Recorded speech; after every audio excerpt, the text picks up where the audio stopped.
kulan wanaagsan daawadayaal dowladda Iiraan oo shacabkeedu u sheegtay war ka farxiyay kadibna iyagu ay tilmaameen in tallaabada la qaaday la dhammaystiri doono maalmo yar kadib marka dagaaladu ay toos u soo gabagaboobaan.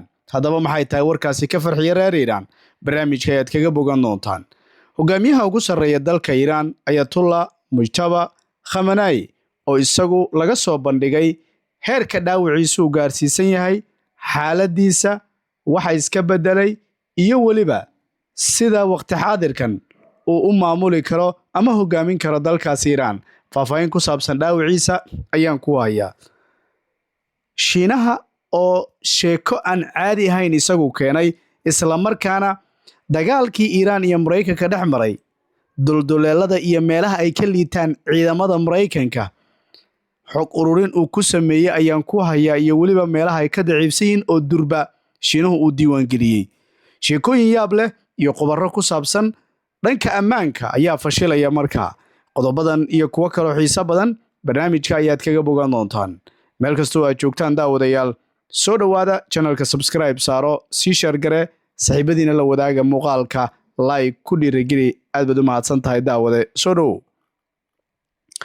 goor dhaweyd oo maanta waxa la soo bandhigay faahfaahinno ku saabsan hogaamiyaha dalkaasi Iiraan Ayatollah Mujtaba Khamenei kaas oo isagu markaasi la soo bandhigay heerka dhaawiciisu gaarsiisan yahay iyo sida xaaladiisa caafimaad ay tahay.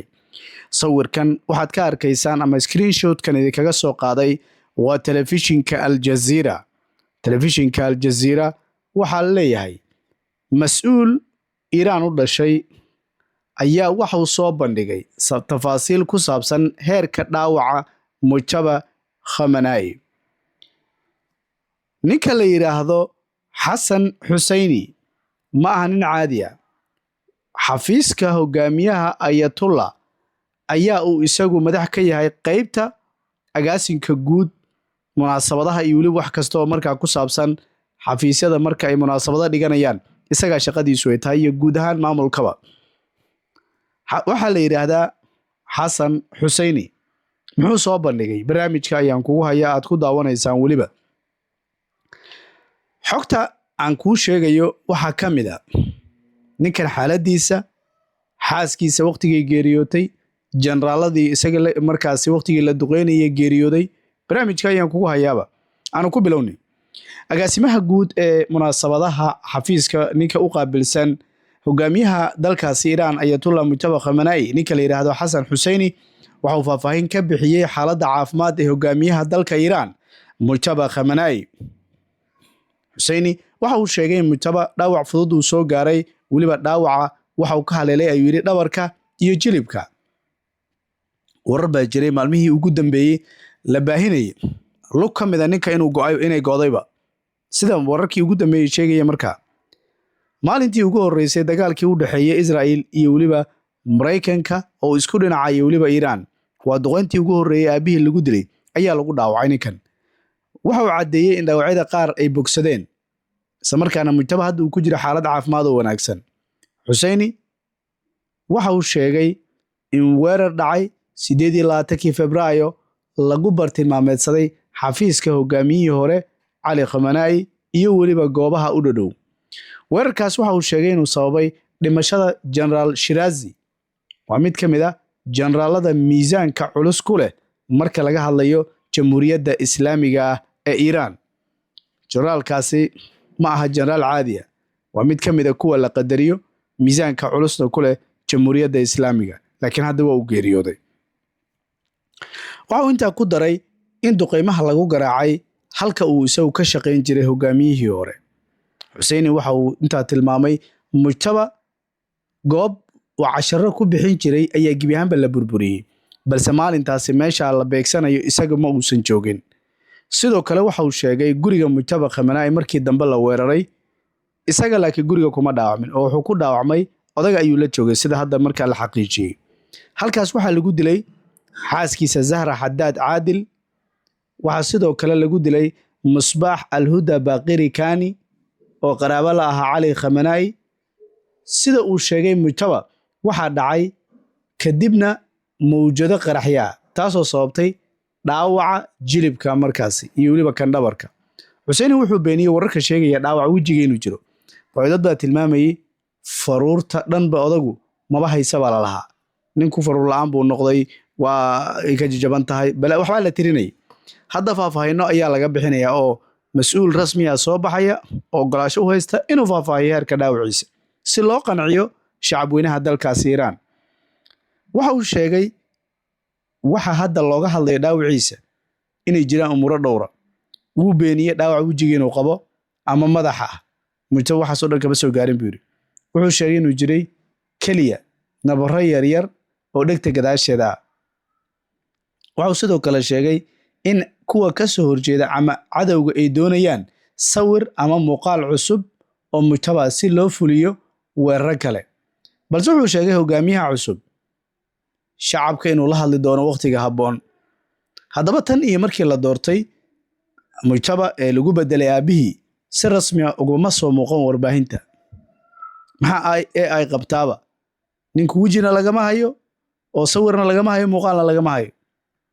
maxaad garan kartaaba adiga.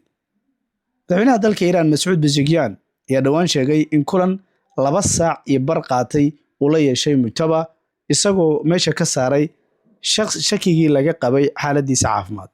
Wuxuu yiri ninkaas xaaladdu waa u kala fadhidaa, wax dhibaato ah oo qabana mujtaba ma jiro markaasi. Warkaas meeshaas ha ku soo haro. Waa galab waa sida sheekada ahayd. Iiraan dadku way ka qancisay markaa. Haddaba faahfaahinno ayaa laga helayaa sida wararkii ugu dambeeyay sheegaya Mareykanka, bal maxaa laga yeeli doonaa wada hadaladii la filayay dhinacyada. Xogihii ugu dambeeyay waxay sheegayaan in maalmaha soo aadan weji cad ay yeelan doonto arrinta ku saabsan wada hadalada. Wargeyska New York Post wuxuu tilmaamayaa Mareykanka in hadda mar kale uu isagu rabo inuu Iiraan la fariisto. Qodobada laga hadli doono ayaa lagu sheegay wada hadalada waxay bilaaban doonaan baa leeyahay isbuuca dambe. Cunaqabateyn dhaqaale waa laga qafiifin doonaa baa leeyahay. Teheraan warkeedu waa cad yahay.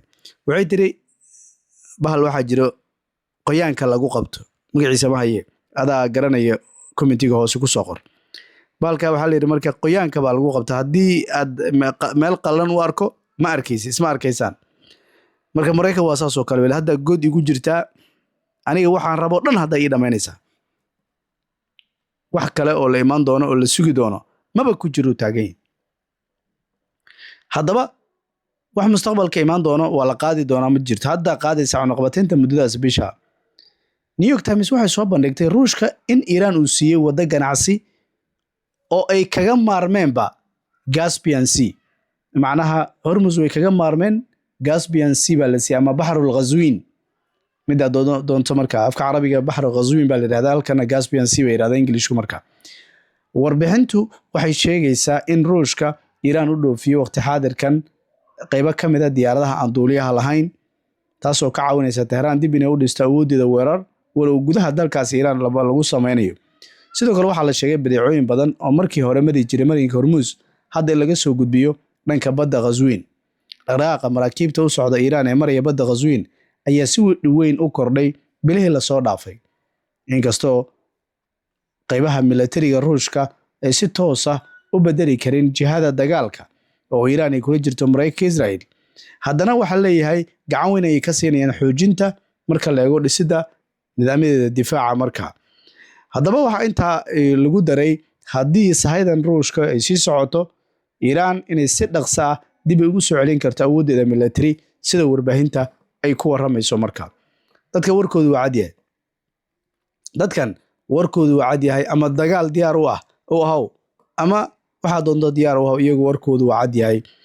Marka wada hadaladu toddobaadka dambe ayaa la filayaa in mar kale Pakistan ay ka furmaan. Waxa dhici karta meel kale loo wareejiyo, laakiin wali wax dhamaaday ma jiraan markaa. Iiraaniintu sidoo kale waxay wadaan inay iska dhisaan gudaha dalkoodu. Wakaaladda wararka ee Tasniim ayaa qoraalkan aad arkaysaa soo dhigtay 70% waxyeeladii gaartay dhismaha magaalada Teheraan waa 70% baan ka hadlayaa.